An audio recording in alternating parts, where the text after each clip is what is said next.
And thank you guys so much for our support. And we are here today with the wonderful Shafine Trust Women's Foundation. Yes. And we like to let our guests introduce themselves. So please introduce yourself. Let people know who you are.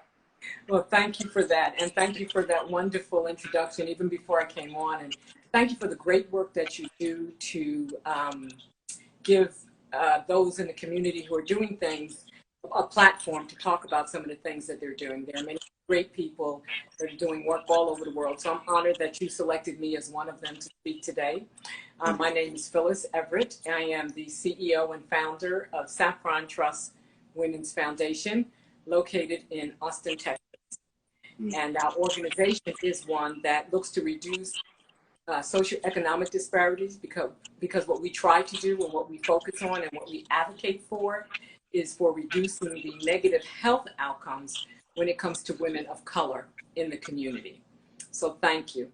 Yes. And so one of the things that I read your bio and I like about your foundation and what you do, you have experience. You was executive producer, executive director. That I'm always in entertainment mode. Executive producer, Yeah, okay. executive director of other nonprofit organizations. So it's very, for me, it's very interesting that I talk to those who are at the helm of nonprofit organization work, because that's what solidifies this outlet to be when we're honoring those who know the structure and the insides of how nonprofit works. So I found it very fascinating that you also served on other nonprofits before starting your own, and you had success with those. And so I would love to hear from you, because this is what this show was created for. And a lot of people who have nonprofits, they are lacking just that, the structure, the fundamental.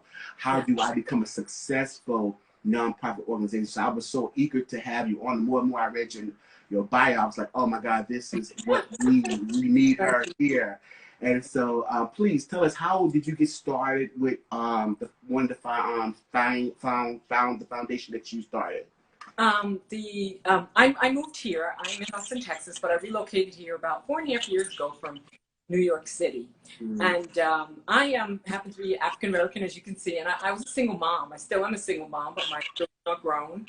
But raising my children and being in corporate America, I've always had a passion to do something different. So I would go to work every day, but I would feed the homeless. I would go to work every day, but I worked at the shelter for battered women. I would go to work every day, but I wanted to be a part of a bigger cause and a bigger calling. And so that had been weaved into who I was and what my purpose was. I didn't know it, but it was. And I didn't find out 2 years later why so. And so doing that kind of work allowed me to develop a compassion for people, and in particular, women. And why so women? Because raising my children alone, being African American and not having an education, there were many, many struggles that occurred in my life. But the arms of the community and the resources that were available to me made a huge difference in the outcome for my children. Statistically and historically, what would normally be children that may have been incarcerated or using drugs, when raising children in a, without any education and being a single mom, those outcomes didn't happen for my children. And so they grew up being very successful and loved and having a lot of choices and a lot of things to do within the world. And so because of that, it allowed me to have compassion for people, because people had compassion for me because I was a single mom, and the resources that were available afforded a lot for my children and I. And so going into nonprofit work was something I always wanted to do, because I wanted to serve others, because so many had served me, so many had served my children, so many had been instrumental in our lives in giving us. And so it was within me from the beginning. But I went to work, and eventually I went to school and I became educated. And I got a degree in organizational structure, which was building businesses. So having the historical history that I had of being a single mom, African American, no education, and raising these 3 children, mind you, by 2 different relationships. So I had 2 different sets of children. They had, from different marriages. That became quite difficult. And when I became educated, I was able to take that platform, weave it into my experiences, and serve something to the community, which is what I do today. And so I didn't know it, but from the beginning, it was being put together like a puzzle.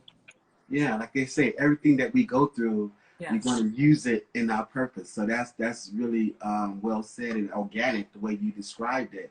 But it's something interesting that you said about learning all this, going through the process.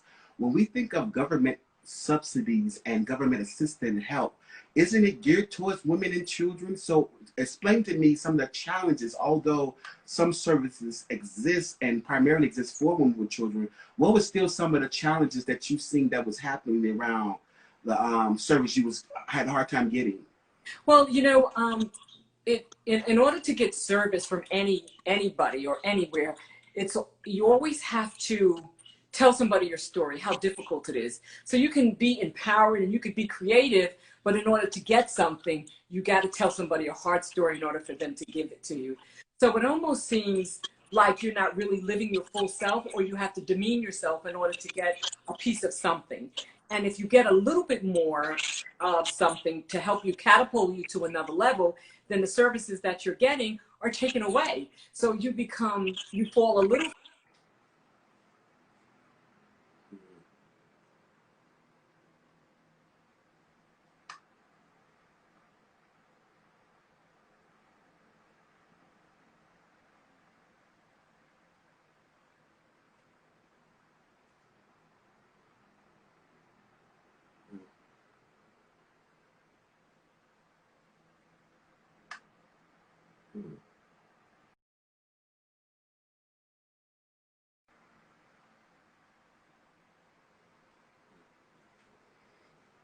Let me see. I hope it's not me.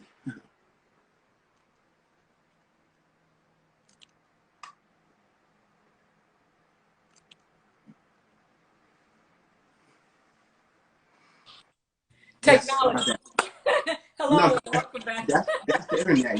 That's something that we have to deal with for our production with how we communicate today. Just something that we have to just continue to just fly right on through. So please pick up where you left off as far as the challenges So around. sometimes when you're getting services, you have to downplay who you are in order to get more. And emotionally, that plays a big role on a woman. So I can understand that, and being in my position when I'm helping women in the community, I'm not only helping women, I'm one of the women who went through the services. I'm one of those women who had that story. I'm one of those women who lived that story. So I bring a wealth of knowledge and compassion, and I actually can navigate the systems a little better, and I become an advocate and a voice for those at the table who are trying to make a difference in the community, because I am that person that they're trying to make changes for. So I can bring the voices of those women who are in the community, and I could be a voice for the women in the community because I lived it myself. So please explain when you say you want to remove the stigma. That kind of ties into that, removing the stigma. Oh yeah. Especially, I mean, I was a mom, and like I said, I had 3 kids and 2 different marriages, so they were different last names, and so always being fearful and afraid of what people would think. And so I was this incredibly smart person, very creative and hardworking, and had big dreams, traveled all over the world and had big dreams, and so did my children. But the stigma that was attached to being a single mom and living in a community with no education, people judged me right away. And so some of the opportunities that would have been available to me were not available because of the stigma that goes along with that. But I really attribute a lot of my success to the many angels that were in my life and the many people in the community that actually helped me catapult to another level. Yes. When I was in New York City, I worked for many people. I worked for Den Swanson of ABC Sports, and I worked for Reginald Lewis of TLC of Beatrice. I don't know if you know who he is, but he was one of the first African-American men to own $1 million corporation that he brought Nabisco, I believe it was, and he was able to have this company, and I worked for him. So I was around a lot of people who were very successful and who helped move me along and helped give me visibility and dreams and hope. Working at ABC, I was able to participate and go to the opera and the ballet. And so although my children and I, we lived in the Bronx, my daughters at a very young age were introduced to opera and symphony. And those kind of things give a family creativity. Those kind of things give a family hope and give them vision. And so those things that I was able to do, I try to implement those here in the community. So one of the things that I do is a lot of people know who I am, and a lot of people know the relationships that I'm building. And many private industries and nonprofit industries, they always say, what can we give Saffron Trust Women's Foundation? And I'm like, what do you have access to? Whatever you have access to, you give it to me and the families that are part of my organization. And so one of the things is the Austin Ballet. I wanted to know historically, how could you have a ballet in a community? And historically, people who lived here 3 and 4 decades cannot go to the ballet. What's that? So when we talk about segregation and all those different things, that's I mean, that's disparities right there. Why do you have a ballet in the community and not be aware that people who historically lived here are not coming? There's a problem. And I think once you bring these kind of things to people in the community's attention, you ask them what their corporate social responsibility is. How could you be here and not want to touch the lives of others? And they're very warm and welcoming and opening. And I do the same thing. For restaurants. I don't know if you know anything about Austin, Texas, but before I moved here, it's like the best place to live. Everybody loves Austin, Texas, but it's the tale of two cities, and it's the most economically segregated city in the country. Yes. And it's such a disparity between the haves and the have-nots. And one of the things is Austin is a foodie-friendly city. When I moved here the first year, I gained like 40 pounds. I ate so much. The food is actually delicious, and there's so many restaurants. But one in 4 families are food insecure. Yes. Yeah. I mean, like, that's jaw-dropping. That's mind-blowing. Yeah. I could not understand it. And I advocate for women because I don't want them to go to the food pantry. I don't want them to get leftover food from a restaurant. Open up your restaurant and serve 50 women a 4 or 5 course meal. Do something in your community. And I think once I bring it to the attention of a lot of the business owners, things that are going on, they open their doors for the work that we're doing. So Austin's been great in that aspect, yeah. That ties into your trusted support network, right? Yes. Having a trusted support network, which is very essential towards anybody's success, towards purpose, and whatever ambition they may have. Absolutely. Your trusted network of support system, right? Oh, absolutely, yeah. So Saffron, we do a lot of things, and a lot of people don't know what we do because you'll see us on social media. We're having a diaper drive, and then we're having a milk drive, and then we're having, feminine hygiene drive. And so people are like, what do they really do? But the 2 things that we do that drive the mission is trend setting the table. And trend setting the table is what I just mentioned when we develop a platform where women can have a meal. And then we share ideas together, and that begins the wraparound services. That begins the support that families need, because once we do the meal and we're having conversation, it opens up all the other areas and the resources that are needed. And so we start with trend setting this table, but we end in so many other places. And the other thing that we do is we partner with organizations that are doing the same and have the same mission, because we don't feel like we need to reinvent the wheel. I mean, there are people who are really doing good work in Austin, Texas, and they've been here years and years and years. So, and they know historically the community much better than I do. And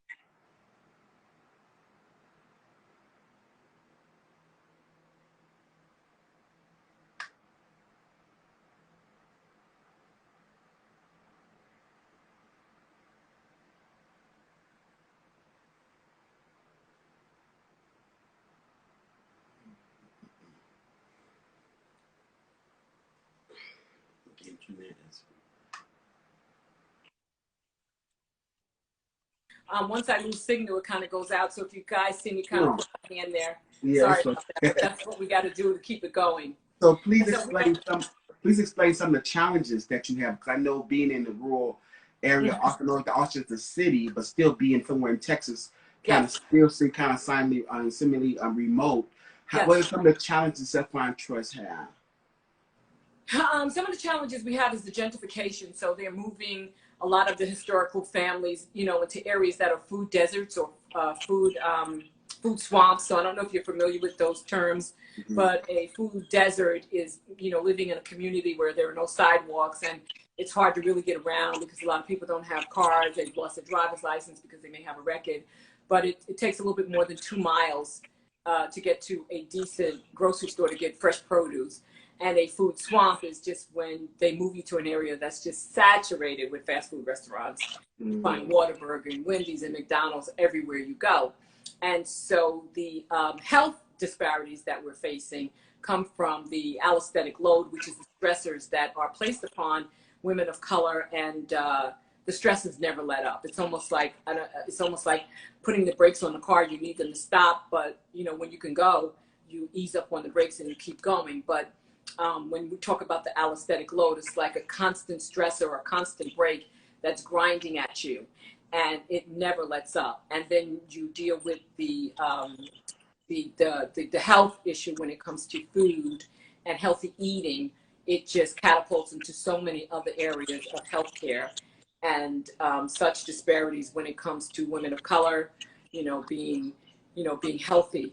And that leads into all of the different issues that we advocate for and I fight for when it comes to the high numbers of the, I don't know if you know that Austin has the highest maternal mortality, morbidity numbers than any undeveloped place. I mean, women, African-American women, and the numbers for us are lower here in Texas, but the death rate is so high at children, that are born with disabilities. And that comes from the gestational diabetes when women are not being cared for when they're pregnant. And so there's been a lot of visibility on Austin, Texas, and the maternal mortality and what's going on here. And that's just really been big worldwide too, having, Serena Williams, what happened to her, and so many other women of color. And so there's so many things that, visibly need to be seen and are being seen. And so Saffron Trust, we want to make sure our voice is heard. And when our voice is heard, we're the voice of the women in the community. And so the platforms and the tables that we're at, it's not just something we want. It's not just something we believe in. We know historically what's going on. We know the data. We know the family. We sit in their living rooms. We hug their children. We break bread with them. We know what's going on and we know the needs. And we have the ability to bridge the gap. So please share with us and our audience a success story. I know you've been down there for 4 years, but you've been doing it for over 20 years. Give me some couple of success stories of what Saffron Trust have done, where it came back full circle, and you can see the impact that you're making with your organization. Wow. I would first have to say in my own life, I was living Saffron Trust, raising my children. And so I had to do the work myself. I had to do the work as a mother.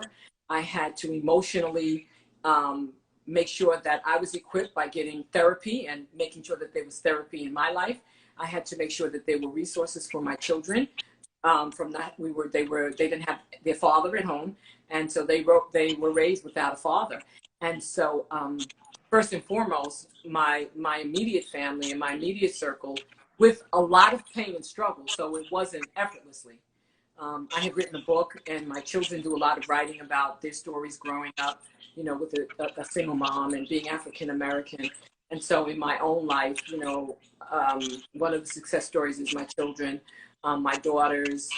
They travel the world, all over the world. They do great work. They are great humanitarians. I have a daughter here in Texas who's relocated with me. She's an executive, and she is a servant to the bone. And they serve because that's what they're supposed to do, not because they want a name or they want their pictures. And, and so my family immediately, and then the work that we constantly do, because just because we're grown, we still carry the seeds of things from growing up and being in the home with me. And, when I was a single mother, I didn't know everything to do right. I didn't, as Maya Angelou says, when you know better, you do better. But there were some things growing up as a mom and leaving my kids alone and working 2 and 3 jobs and trying to have a boyfriend and, trying to have girlfriends and trying to go party and then raise my kids. There were some things that, I felt short on. And so those things, we had to work around for many years to make sure that we understood each other's pain. And so I'd like to say in my life. And then because of my life, there was a community of people who watched our lives. And so there were mothers who had children and mothers who were single in the community. When I was in Newark, I started an organization called Parents Taking Action Today, where I mentored moms whose children were incarcerated. And a lot of the program work that I did for my own life with my own children in counseling and therapy, I used a lot of that, the work that I did, and I shared it with other families.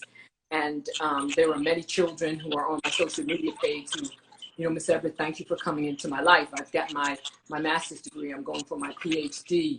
You know, things were different because of, you know, you stepping in our lives and helping us. And so there are many success stories. And the success stories are really what lays the foundation for me to do the work. So I did the work in my life, and then I did the work in the lives of the women in the community with me when I was in New Jersey. And so I know what it really takes in order to deal with issues in a family that is broken. I know the things that people don't talk about. I know the secrets that African-American families don't want anybody to know. And I know the struggle of being, and the stigma that goes along being with a Black woman, you know, who may have 1, 2, 3 children, because I had them with different names, and trying to move forward and make a life for myself. Yeah, and one of your philosophies, one that I love reading your history, is the moral obligation and the serving humanities. Like, we all have a moral obligation in serving humanity, and that's something that you really hold dear to your purpose and what you do every day. And it just really shows in your work because of the type of results and the resilience you have, that it really has such a clarion dynamic to it, when everything you do continue to look the same in the sense of, this is what I know I should be doing. And everything you do, it becomes an extension, and not, like you say, a reinventing of something, but it all comes full circle, and you begin to, although customize the work towards the individual, but at the premise it's still the same type of systems and resources that you would extend to anyone else, but it just tailored to each individual. So in saying that, what's the long-term goal of achieving for Saffron Trust? What do you see Saffron Trust growing into? What do you see Saffron Trust becoming? Saffron Trust, the goal of Saffron Trust is to eventually have a support system where women can come through for a period of 2 years. And within those 2 years, they can get all the components and resources they need in order to make them feel better and feel whole and participate in their life better.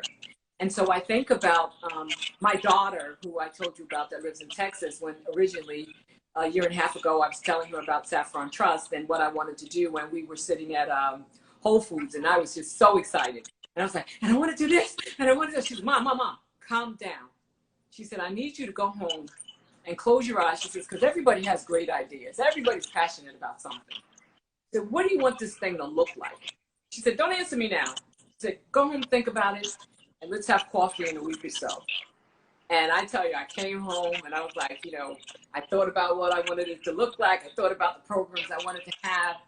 And I went to bed one night and I said, oh my God, I know what I wanted to look like. And I called her and I was like, Leah, I know what I want Saffron Trust to look like. She's like, calm down, Mom. What do you want it to look like? I said, I want it to look just like you. Wow. I wanted to look just like you. Yeah. Because she was part of the struggle. Yeah. She was a product of the environment. Yeah. She went through all of the things that I mentioned as you interviewed me. Yes. And she's a fighter. She's a fighter. And the thing about her, there's no difference from her. You know, we talk about it all the time. She says, Mom, there's no difference from me than anybody who lives on, you know, Crenshaw and Martin Luther King. I just have access to do different things. She said, I still get stressed out. I still have demons that show up. She said, but guess what?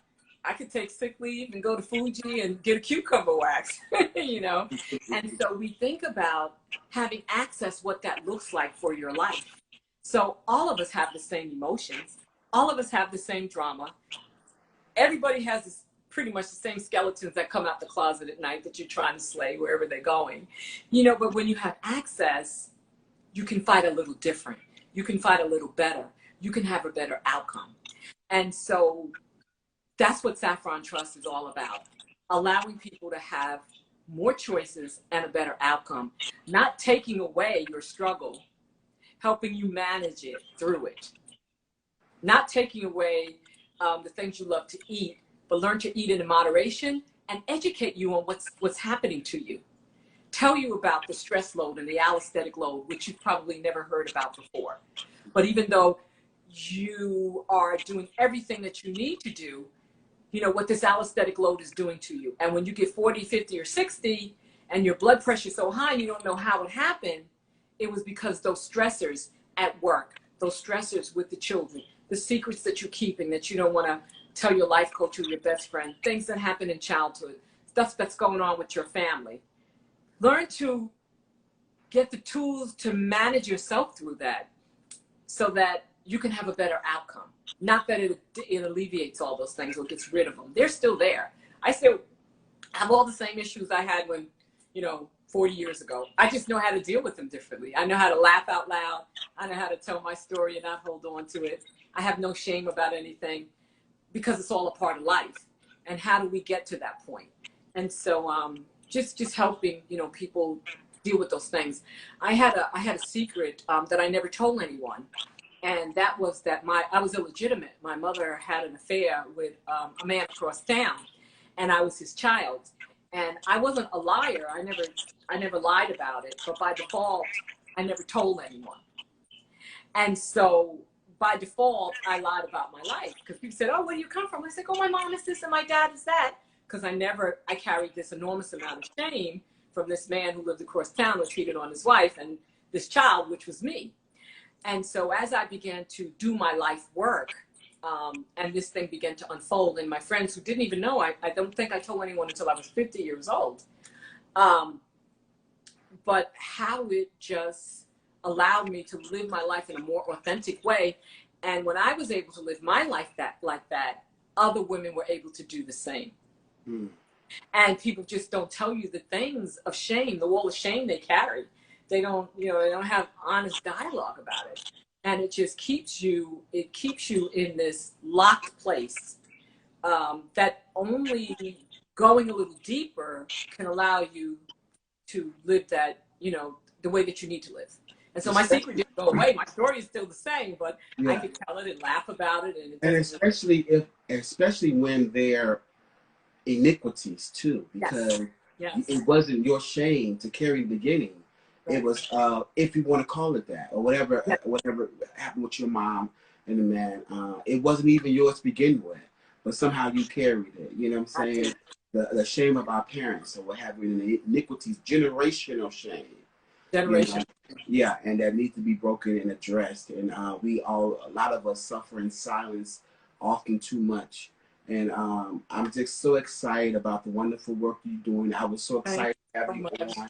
The more and more I read your bio and all the work that you have done over the last 20 years, I was like, this is what solidifies the show and what intent that I had, because it also has a celebrity dynamic to it, to where I also interview celebrity, and they're doing wonderful work as well. Celebrity philanthropists that have wonderful organizations, and people take whatever grabs people, that it don't even matter, but as long as they get them, they change lives, and they're doing just that. And all of them are very important, but this was really the heart of the humanitarian and nonprofit organizations. Every day, people don't even know about that exist, that are have readily available resources at your reach that could really change your life if you just knew about them. Or you might not need all of them, but maybe I need 2 of them. You know what I'm saying? Come and get what you need and manage your life to have a better outcome, like you said. And that's what it's about. So that's what this was created for, to continue to create a pipeline of just wonderful, readily available resources that people can have at their disposal. And now this is another one that adds to that pipeline, and we're so excited. So please let the people know how they can get in touch with you, how they can make a difference, how they can support you, and etc. That is always the best part. Well, those who are on Instagram know that I'm at Saffron Trust One, and so just follow me. My website is saffrontrust.org. That's saffrontrust.org. If you'd like to make a donation, there's a button on there that you can make a donation. We're always giving back to the women in the community. We were just able to provide about 45 women with $2,000. We got $70,000, and we were able to give women money to pay their electric bills and do some of the things that the governmental programs are not reaching. We know that people are getting their electric bill paid. We know that people are getting their rent paid, but there's a whole donut hole of things that women don't have money to get. Diapers are not part of the U.S. anti-poverty program. Feminine hygiene products are not part of the U.S. anti-poverty program. Hair care products for a Black woman, I mean, a teenager, we're talking 150 to 200 if you're wearing dreads. And so there are things that families are in need of during this. And so all of the resources that we get, funding that we get, really cycled around to the community to do marketing or to give back to the community. So you can always go on to saffrontrust.org and make a donation. We are on Facebook, Saffron Trust One as well. My email is there if you want to reach out to me at Phyllis Everett, P. Everett at saffrontrust.org. You could reach us there. We are doing a movement, When He Can't Breathe, I Can't Breathe, that's focusing on the stressors for Black women since the death of George Floyd and these police shootings and the oppression for Black men and what the women are going through. And so you can go on to my site and find When He Can't Breathe, I Can't Breathe. We have a lot of shows on that, and you can purchase a t-shirt. We have Melanie Holt from the Holt family and Layla Lopez who have partnered with us.